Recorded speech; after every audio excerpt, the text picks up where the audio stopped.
Quand on parle d'artisan d'art, dans le meilleur des cas, on imagine les petites mains d'une brodeuse courbée sur un métier ou les doigts de fée d'un plumassier avec un accent parisien perché derrière un établi en bois avec des cahiers de factures quadrillés vert et blanc. Dans le pire des cas, on imagine un marché de province avec des poteries bariolées et des bijoux faits main. Moi, je vois un immense disque irisé qui danse entre les mains d'un souffleur de verre, se déformant délicatement par gravité. Je vois une plaque de chêne cintrée par la chaleur dans une courbe parfaite qui ne parle que de légèreté. Je vois un pétale de bronze sur lequel la feuille d'or joue des mats et des brillants dans un ping-pong avec la lumière. Je vois des hommes et des femmes qui ont décidé, rarement après leurs 15 ans, qu'ils passeraient leur vie à faire apparaître de nouveaux objets sur la planète et qu'ils consacreraient à cette tâche leur corps, leur âme et leur esprit. Je sais qu'ils sont artisans parce qu'ils ont appris, de l'école ou de leur maître, une technique ancestrale qu'ils réinventent chaque jour, et parce que cette technique est soumise à la maîtrise et à la transformation d'une matière. Je sais qu'ils sont créateurs, on pourrait dire designers, quand ils cherchent et trouvent leur propre forme, leurs propres lignes, leur composition, leurs équilibres et leurs couleurs, même si parfois ils mettent cette créativité au service d'un designer ou d'un décorateur. Et je vois bien que parfois ce sont des artistes, quand leur geste s'affranchit de la matière, de la technique et de l'usage pour produire des œuvres qui sont le fruit de leur pure imagination et peut-être d'une vibration plus lointaine. Ces hommes et ces femmes me fascinent parce qu'ils connectent chaque jour un peu plus la tête et les mains, sans intermédiaire. La technique permet cela. Aucun filtre numérique entre la pensée et le pinceau, entre l'idée et le burin, entre l'intention et l'aiguille. Ce qui n'empêche en rien l'innovation technologique d'optimiser le temps de fabrication à de nombreuses étapes. Ils me fascinent aussi parce que leur goût de travailler est plus fort que tout, obsessionnel parfois, et qu'il n'est pas imaginable de faire autre chose, quitte à travailler dans un bar la nuit pour pouvoir prototyper dans l'atelier d'un ami compréhensif le jour, quitte à revenir à l'atelier le dimanche pour créer tranquille quand la semaine a été consacrée pour toute l'équipe à la production des commandes. Ces hommes et ces femmes m'inquiètent parce que leur réalité économique est difficile. L'achat des outils, des matières, la recherche, la création, la transmission ne sont pas valorisés dans le temps de travail qu'ils facturent. Leur nom n'est que rarement cité par les marques, les designers et les décorateurs qui font appel à eux pour faire apparaître leurs idées. Et parce qu'à ces échelles de chiffre d'affaires, même quand l'année a été exceptionnelle et la reconnaissance internationale, l'annulation d'une commande met en péril tout l'atelier. Dans le Craft Project, je cherche à mettre la lumière sur les artisans d'art en dehors du folklore créatif et de la poussière patrimoniale. Faire entendre la passion bien sûr, mais aussi l'intelligence humaine, la sagesse, la poésie ou encore le sens des affaires, la vision politique et l'esprit entrepreneurial. Venir à vous aujourd'hui, Yael Didier, c'est à la fois comprendre comment s'est accompli votre propre destin créatif, mais aussi regarder avec vous dans l'avenir de nos métiers.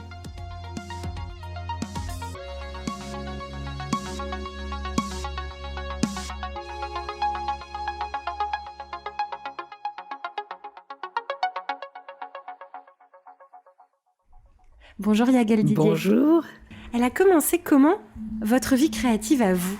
Alors, il y a eu 2 époques, 2 périodes. Lorsque je suis arrivée à Paris, je ne sais pas si vous le savez, mais moi, je faisais du crochet. Ah non, je ne savais pas. Je suis arrivée à Paris et je me souviens que pour faire un peu d'argent, j'avais une très jolie robe et je me souviens que j'avais vendu les tenues que je préférais, manteaux, jupes, qui étaient très très jolies.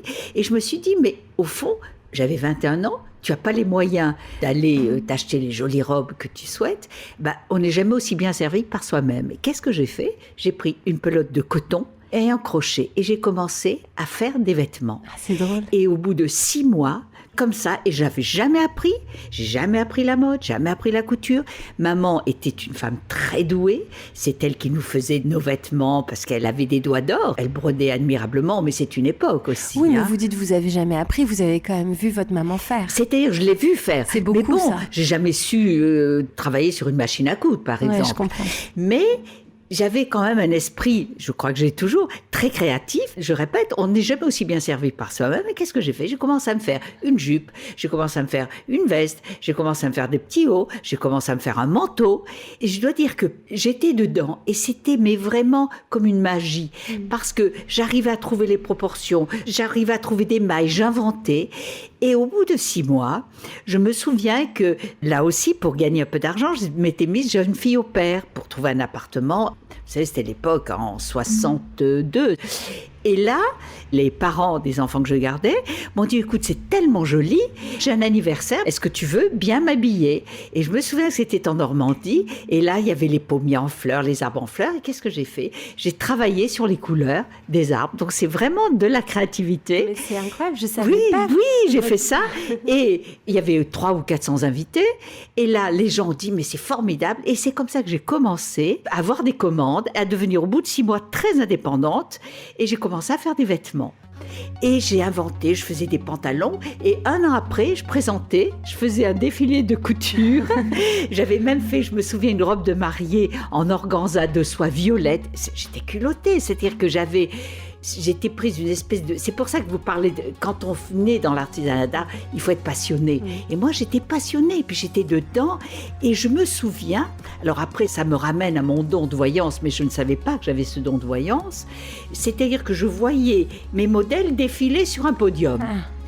Et alors, j'étais entourée d'amies ravissantes qui me servaient de mannequins, avec lesquels je suis d'ailleurs restée toujours très, très amie.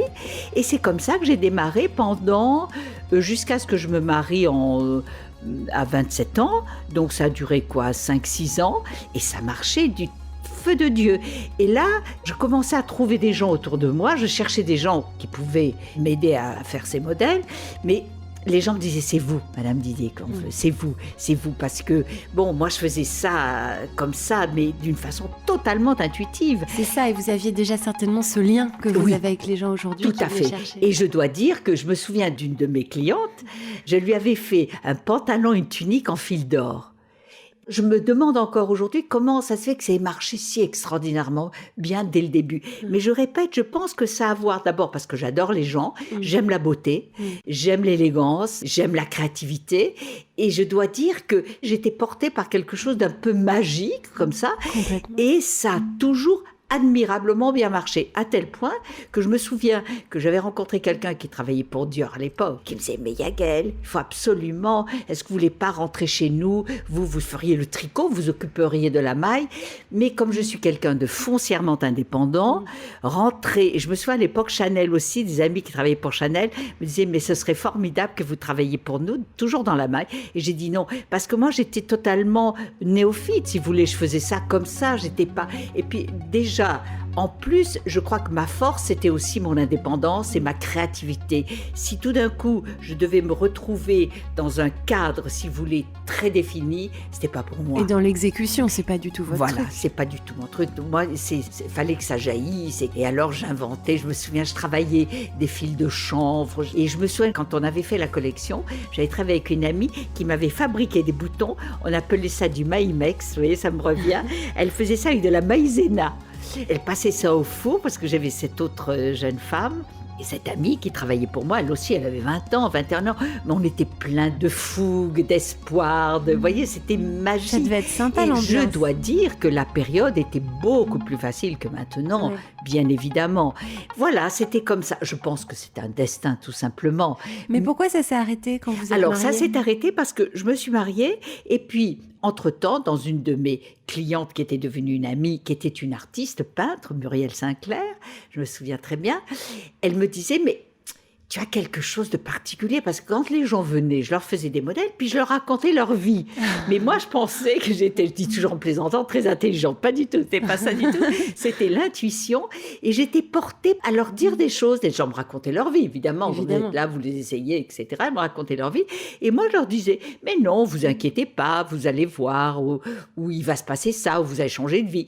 Et je me mettais à raconter. Et un jour, cette amie me dit, mais écoute, elle faisait une ligne de la main. Elle me prend ma main, elle me dit, mais écoute, c'est étrange, mais tu as dans tes mains le signe de la notoriété. J'ai dit, ah bon, même si ça marchait bien, pour moi, la notoriété, c'est pas ça. Puis à l'époque, on rêve aussi.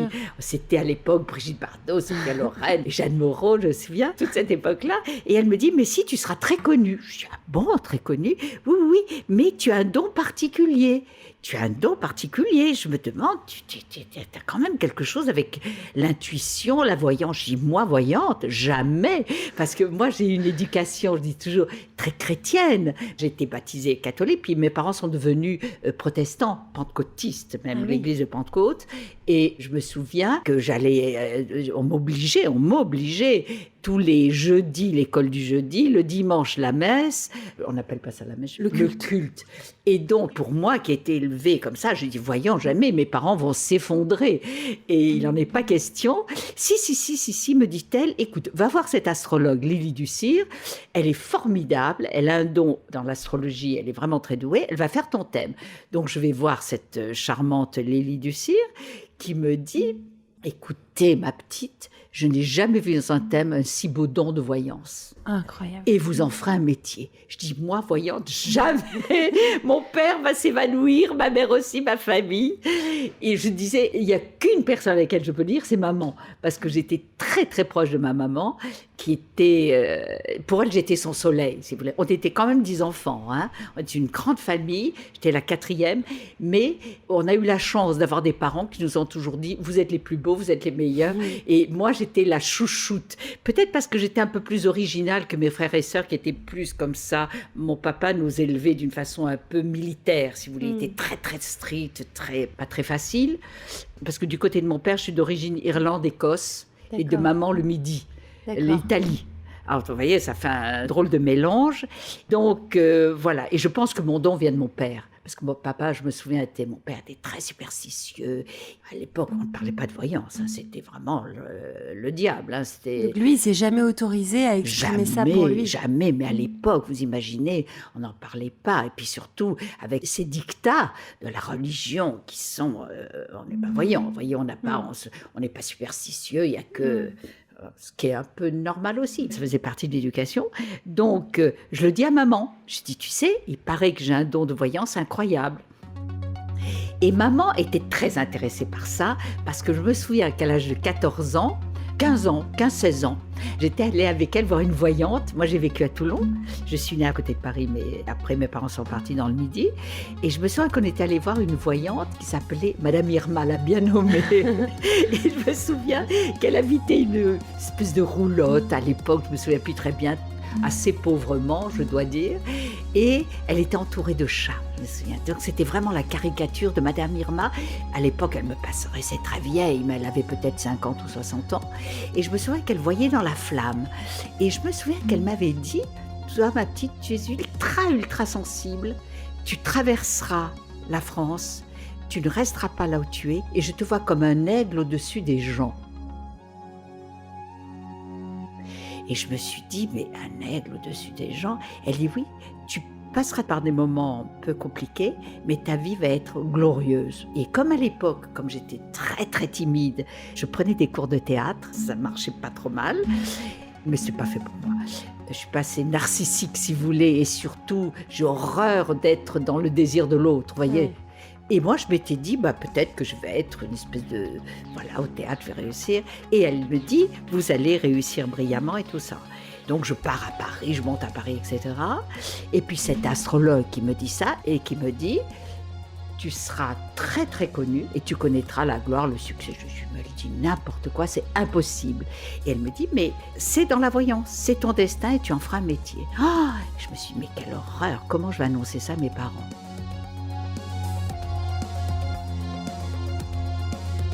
Alors, la seule personne à qui j'ai dit, évidemment, c'est maman. Et elle me dit, mais ma chérie, souviens-toi ce que t'as dit, Madame Irma, etc. Mais moi, j'en doute pas, je te soutiens, etc. Et puis, cet astrologue, Lily Ducir, m'a dit, mais je vais t'apprendre à discipliner tes visions. Donc, je venais le soir chez elle. Elle était fascinée par ce qu'elle avait vu dans le thème astral. Moi, je n'y croyais pas à moitié, mais vous savez, quand on est jeune, on a 21 ans. Bien sûr, et puis on est curieux. La vie est belle, j'étais curieuse et tout. Puis ça m'amusait. Moi, je me suis toujours beaucoup amusée avec ça. Et puis là, elle me donnait des photos que je mettais sur le front et je racontais l'histoire des gens sur les... Et elle faisait venir des amis. 2-3 fois par semaine, j'allais chez elle et il n'y avait jamais d'erreur. Alors moi, je buvais du petit lait, mais comme un jeu. Pour moi, c'était vraiment un jeu. Et surtout comme un maître, comme un artisan qui apprend son métier. Absolument, exactement ça. C'était vraiment de la, comme vous dites... De la transmission. Exactement. J'ai fait ça pendant 1 année. Alors, elle disait à ses amis, venez voir, j'ai trouvé un phénomène, vous verrez, etc. Et puis à la fin, j'en ai eu marre. Comme je suis un peu bélier et un peu rebelle, venir tous les soirs. Faire le clown. Le clown, exactement. J'avais l'impression d'être une espèce de bête de foire. Et à ce moment-là, j'ai laissé tomber. Alors, elle m'a donné aussi une boule de cristal. Elle m'a dit, écoute, on va voir si tu vois dans la boule. Et elle m'a donné une boule de cristal. Et je dois dire, j'ai pris cette boule. Et puis, j'ai dit, mais il me faut un chiffon noir. Elle était trop transparente. Et alors, elle m'a donné une petite mousseline noire, je me souviens, et comme ça, dans la boule, j'ai commencé à avoir des visions, comme si j'ouvrais le bouton de la télévision. Et tout a commencé comme ça. Et alors, j'ai fait ça pendant des années. Je me suis partagée entre la mode que j'adorais, puis je me suis mariée entre-temps, et mon premier mari m'a dit, écoute, tu dois choisir, parce que je travaillais même la nuit, les gens m'appelaient la nuit et tout, je devenais un peu dingue, parce que non seulement il fallait faire mes tricots, crochet, même si c'était un plaisir, mais je travaillais jusqu'à 3, 4, 5 heures du matin. Puis les gens m'appelaient, me racontaient leur vie, et puis il m'a dit, écoute, j'en ai marre, tu dois choisir, c'est ou la voyance ou la mode, mais tu fais un choix, parce que tu peux pas faire les deux, j'étais en train de m'épuiser. Et puis entre-temps, j'ai eu mon petit bébé, mon petit garçon, et là, j'ai dit, écoute, je choisis la voyance, mais je redonnerai à ce métier ses lettres de noblesse. Je le ferai comme une artisane, si vous voulez, comme un artisan. Vraiment, c'est... Et le jour où j'ai décidé d'en faire un métier, potentiellement, tout était là, puisque j'avais pendant des années eu tous ces gens qui m'envoyaient leurs amis, d'amis, et tout s'est fait à une vitesse absolument hallucinante. Et c'est comme ça que ça a démarré.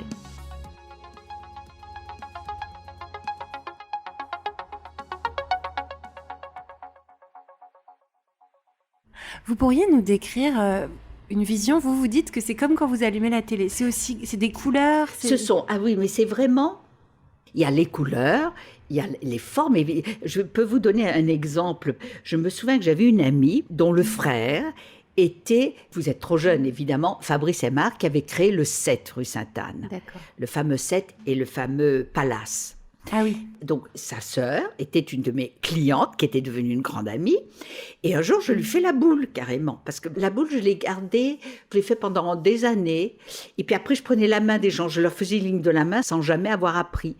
Et quand j'ai eu cette boule de cristal dans les mains, c'est comme si j'avais allumé le bouton de la télévision. Et je lui dis, parce que c'est un exemple qui est sorti d'ailleurs dans le dernier livre, je raconte cette vision, j'ai vu tout d'un coup un homme blond, grand, mais comme je vous vois, c'est-à-dire c'était aussi précis que si j'ouvrais ma télévision.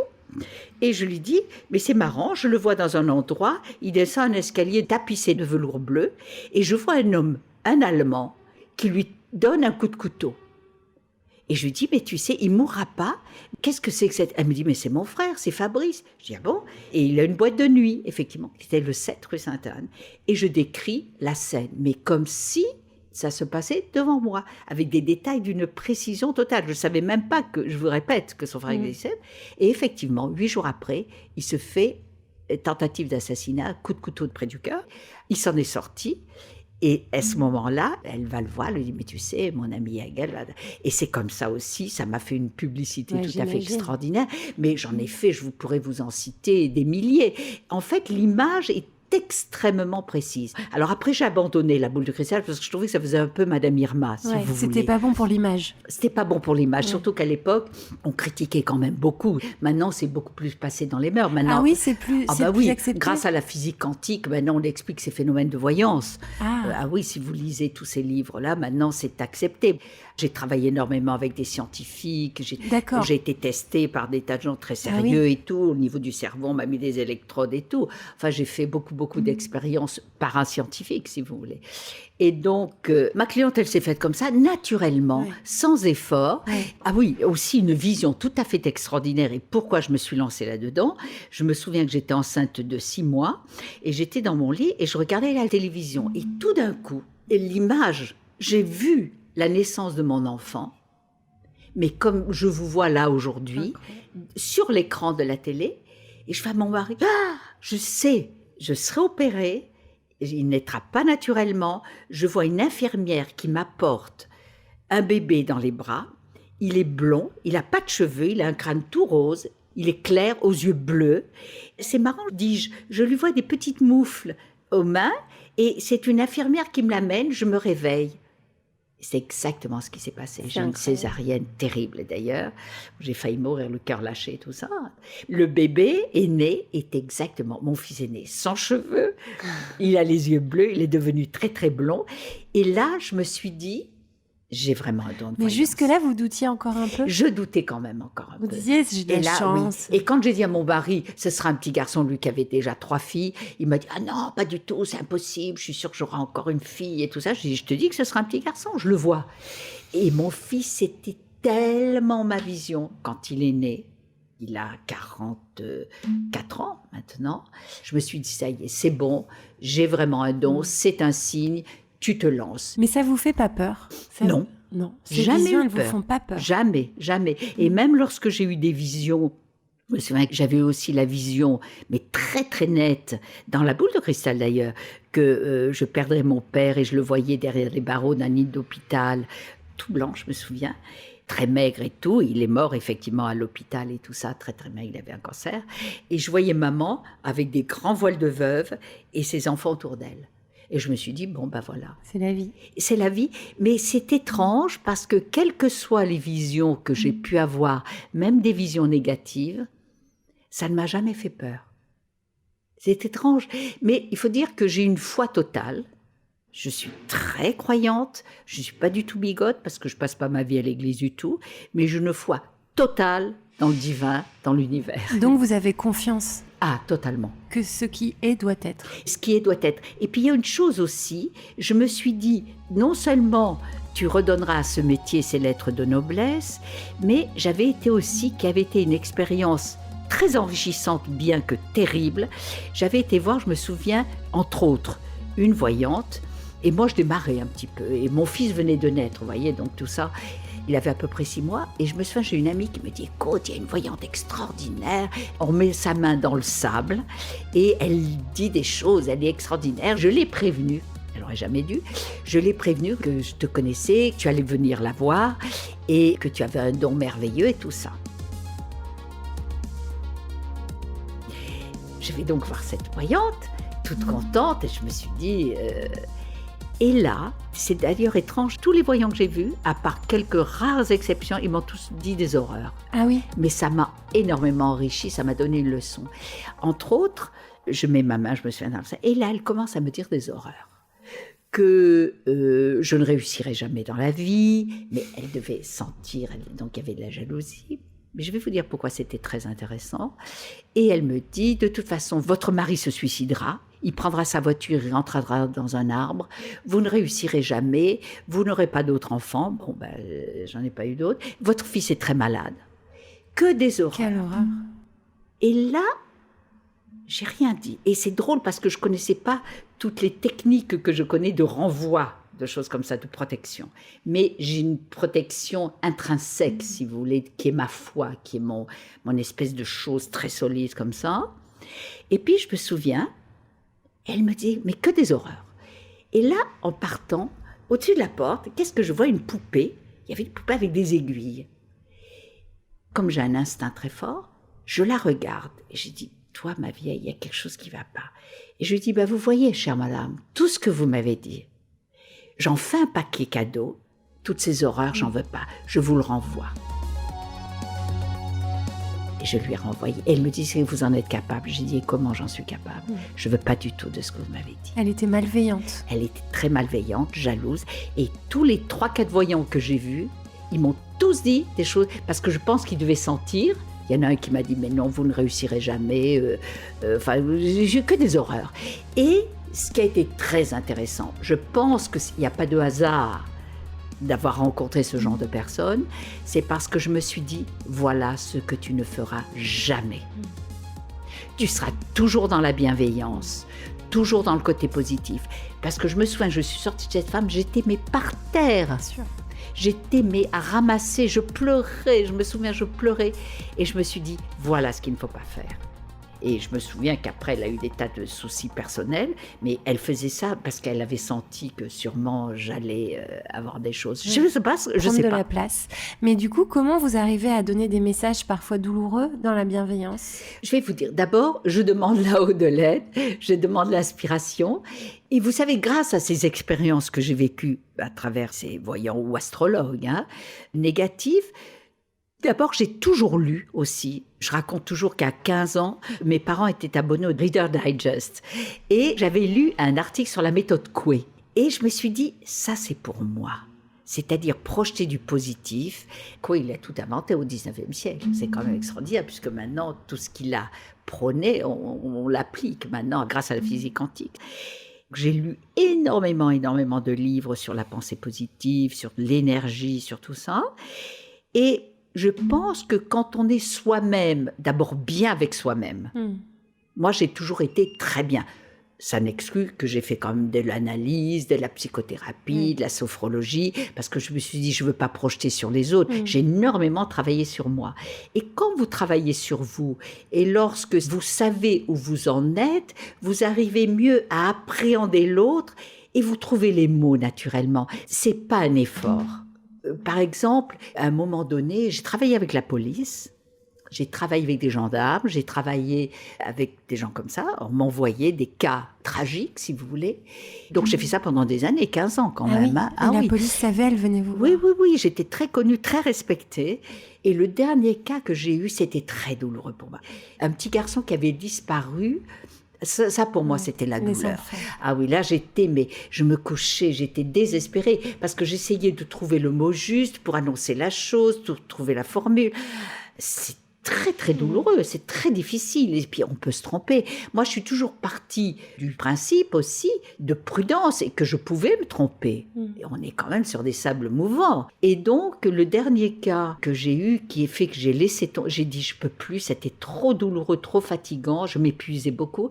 C'est ce petit garçon qui avait disparu place de la Défense et qu'on n'a jamais retrouvé. Et moi, je me souviens, la maman était venue la veille de Noël. Vous imaginez bien, je suis maman.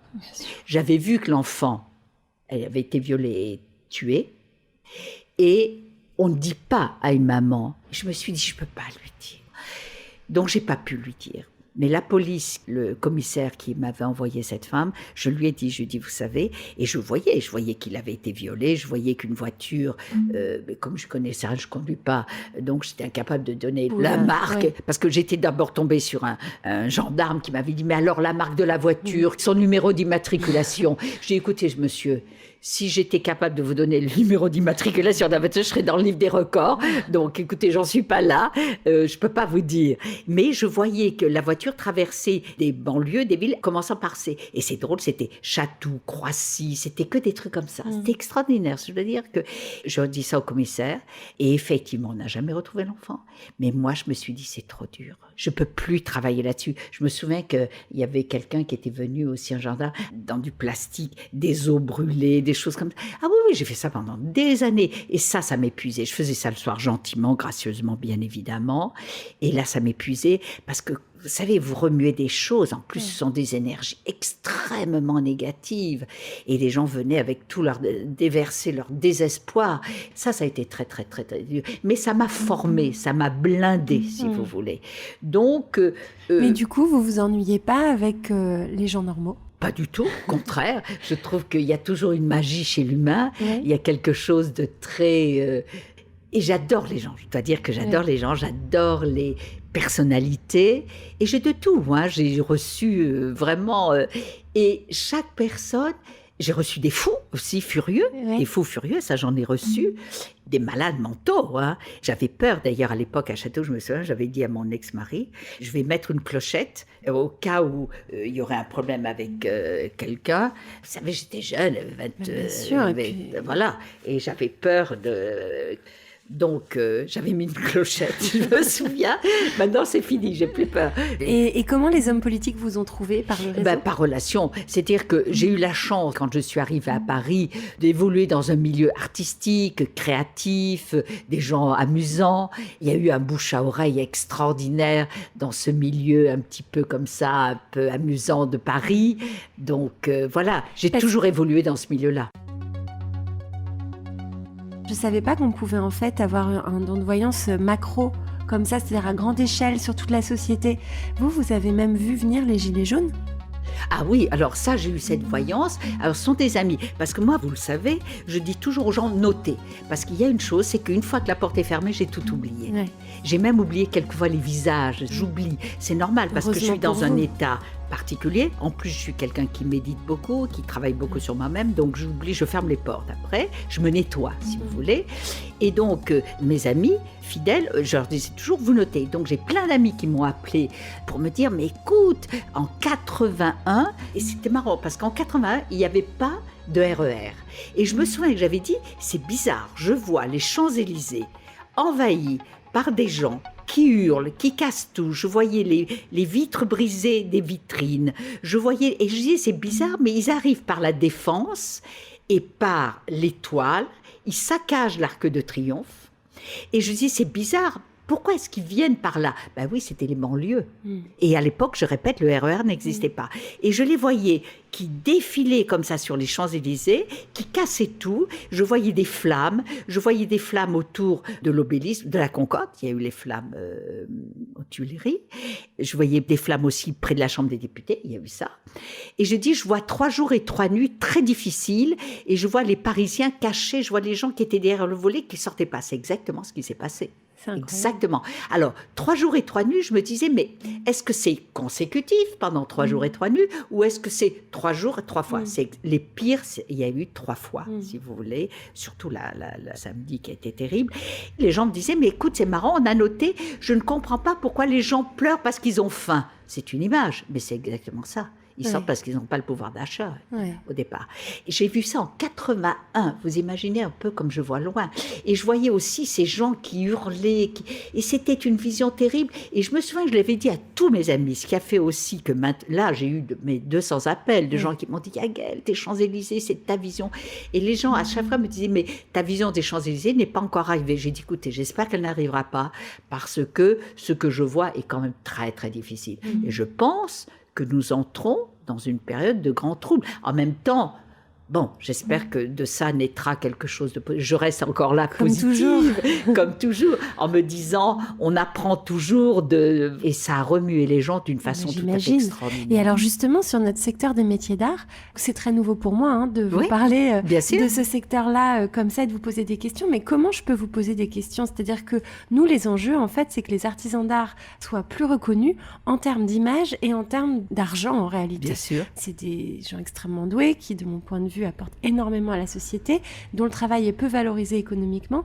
Et donc, en fait, le secteur est un peu en péril. Les transmissions sont parfois difficiles. On a du mal à trouver des successeurs pour les ateliers. Donc, moi, je me suis dit que c'était intéressant de parler avec vous sur l'avenir de notre secteur. Alors, moi, ce que je pense profondément, c'est que grâce, je dis bien grâce, à tout ce qui se passe en ce moment, il va y avoir une espèce de retour à l'essentiel. Parce que je vois, j'ai déjà dans ma clientèle des gens qui me disent « Mais vous savez, Madame Didier, nous, on est en train de chercher une maison au fin fond de la campagne, on va cultiver nos légumes, on va faire de la permaculture et tout ça. » Et je me dis, tiens, comme c'est intéressant, c'est un retour à l'essentiel. Parce que dans tout ce qui se passe, vous savez, c'est toujours un mal pour un bien de ce chaos dans lequel nous sommes, parce qu'il ne faut pas rêver, c'est quand même un chaos. Il y a des choses qui vont émerger. Je pense qu'il y a une espèce de renaissance, à mon avis. Je ne dis pas que c'est pour demain. On va traverser une période assez compliquée, si vous voulez, mais sur le plan mondial, sur le plan international. C'est pas fini. Je veux dire, on est là dans des périodes difficiles. Mais moi, je crois à la renaissance de l'homme, à la renaissance d'une nouvelle société où justement, ces gens qui ont des talents, ces artisans merveilleux, il y a une espèce de revalorisation de l'humain. Parce que là, on est un peu vous êtes d'accord avec tout, l'intelligence artificielle, tout ça. Moi, ça me terrorise. Mais bon. Ça vous terrorise. Ah oui, ça me terrorise. L'intelligence artificielle, parce que je dirais que c'est la négation de l'humain. Alors, en même temps, il y a des découvertes merveilleuses. Qui aurait dit à l'époque, on prendrait, moi j'ai pris le Concorde, je veux dire que ces avions merveilleux, ces voyages et tout ça.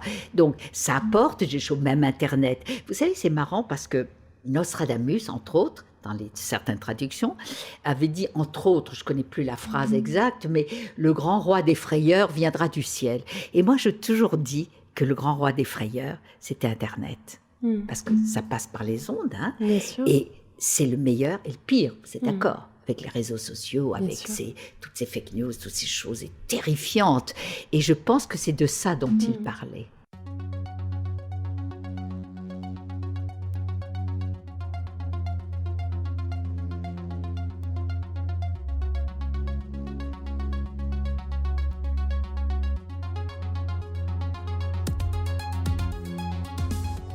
Alors j'ai une question plus concrète que celle d'avant, c'est que nous, avec les artisans du Craft Project, petit à petit est en train de se dessiner un rêve d'école. Parce que ce qu'on aimerait, c'est que pour les parents, ce soit autant la classe d'être artisan d'art que d'être banquier d'affaires. Tout à fait. Donc en fait, on voudrait créer une école qui soit entre l'école Boulle, HEC, une grande école du design, qui réunisse ces compétences-là. Et en fait, on a dit ça à la fin d'un podcast avec un des artisans d'art, Charles Jouffre. Il y en a un autre qui travaille avec nous, Pierre Salagnac, qui est lui un transmetteur, un professeur extraordinaire. Et on se réunit et on se dit comment on va la faire, on va commencer à en parler. Eh bien, j'aimerais que vous me disiez, est-ce que notre école, elle a un avenir ? Eh bien, oui, c'est bizarre ce que vous me dites, mais vous m'en parlez et je vois ça très, très bien. Ça fait partie de cette espèce de retour à l'essentiel que je vois. Et je pense que dans les 2-3 ans qui viennent, je pense que c'est possible. Je pense que vous aurez 2 personnes. C'est gratuit, hein, ce que je vous dis. Et je prends un risque. Mais puisque c'est enregistré, c'est risqué. Mais ça fait rien, j'y vais. Et je pense que dans les 2-3 ans qui viennent, vous aurez des gens qui vous aideront à mettre ce projet sur pied. Parce que j'y crois beaucoup. Parce que je crois que la nouvelle génération, ces enfants, ces jeunes, c'est là où il faut les remettre, si vous voulez. Il faut les recentrer sur ces choses essentielles. Parce que les métiers d'art, tout ça, c'est l'essentiel.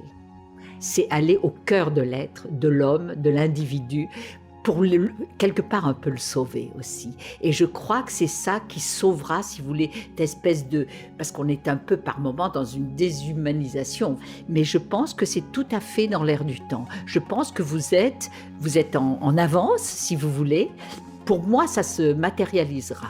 Donc on a raison de continuer je pense que vous avez raison, accrochez-vous, mais je pense que vous trouverez même des gens qui ont des moyens, qui vous aideront à créer ça.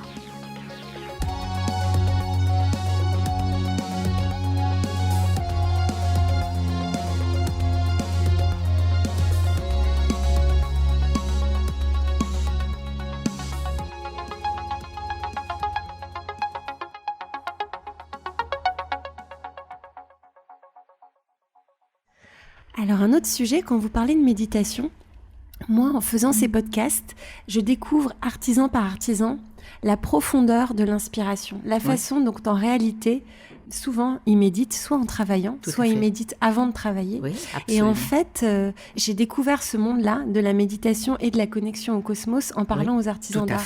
Tout à fait, mais bien sûr. Alors, moi, je crois, si vous voulez, ce que j'appelle la science mentale, la science positive, c'est-à-dire que je pense que quand on envoie profondément, sincèrement, si on y croit dans l'univers, une pensée, elle vous revient.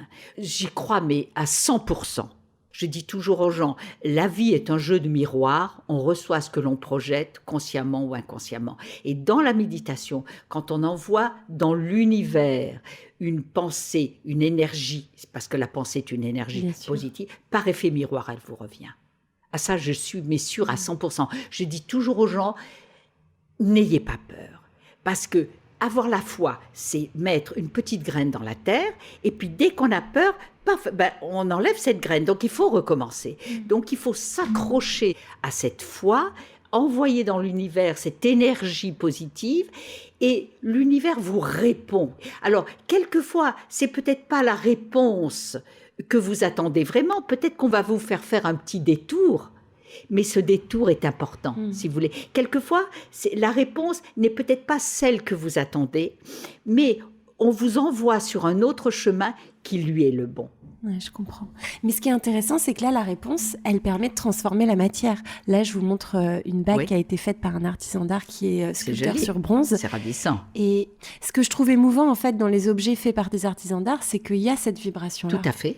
Et qu'en fait, il y a tout l'univers. Et tout l'univers, exactement. C'est ça qui est émouvant. Ah, c'est émouvant, puis c'est merveilleux. Alors, je ne sais pas si vous avez lu un livre de Joe Dispenza, vivez quantique, c'est extraordinaire. Et on vous explique justement que tout ça est là, potentiellement là, il faut le demander. Pour moi, les artisans, tous ces artisans, sont des gens qui ont des dons de voyance, qui ont des dons. Alors, on l'explique autrement. Pour eux, c'est peut-être pas de la voyance, c'est de l'intuition, c'est de la sensibilité, c'est de la réceptivité, mais c'est la même chose. C'est exactement la même chose. Moi, ma créativité, elle passe par la parole. Oui. Mais eux, c'est par l'objet, si vous voulez. C'est exactement la même chose. Mais c'est drôle parce que je ne le savais pas du tout. C'est que finalement, vous, votre créativité, elle a aussi commencé par le savoir-faire, par le geste et par la matière. Tout à fait, exactement. Alors Yaghel Didier, on termine toujours le podcast par une question et je suis très intéressée par votre réponse. C'est qu'est-ce que je peux faire pour vous avec ma baguette magique ? Alors, avec votre petite baguette magique, moi, je vous demande, la santé, je l'ai retrouvée en tout cas, et je l'ai très fortement, et que ça continue. Oui. Que ça continue jusqu'à mon dernier souffle et que je puisse continuer à aider les gens. Alors, j'ai pris une forme de semi-retraite, si vous voulez, je suis un peu dans la... Mais que je garde toujours cette espèce de spontanéité, un peu d'innocence, comme ça, un peu de... Pardon, mais de dire de fraîcheur. C'est comme si j'avais 20 ans, d'ailleurs je me sens très très jeune, même si les années sont là, mais j'ai une joie de vivre extraordinaire. Ce que je peux faire aussi, ça m'est arrivé de le faire, je sais que je peux soigner les gens, mais ça c'est trop difficile, ça demande trop, c'est pas mon chemin non plus, mais en tout cas les soigner leur âme. D'accord. Je crois que ça c'est important. Merci Yaghel Didier. Merci à vous. Métiers Rares est un studio de craft thinking. Le jour, Métiers Rares imagine et bâtit des ponts entre les métiers d'art et les marques. La nuit, Métiers Rares produit des podcasts qui célèbrent l'excellence et la créativité des humains. Si vous avez aimé ce podcast, dites-le nous avec 5 étoiles. Abonnez-vous, parlez de nous. Suivez-nous sur Instagram @Métiers Rares. Suivez-moi sur Instagram @Raphaël Métiers Rares. La signature musicale a été créée par Velvet Stairs. Je remercie Philippe Calvérac pour le montage minutieux et le mixage exigeant.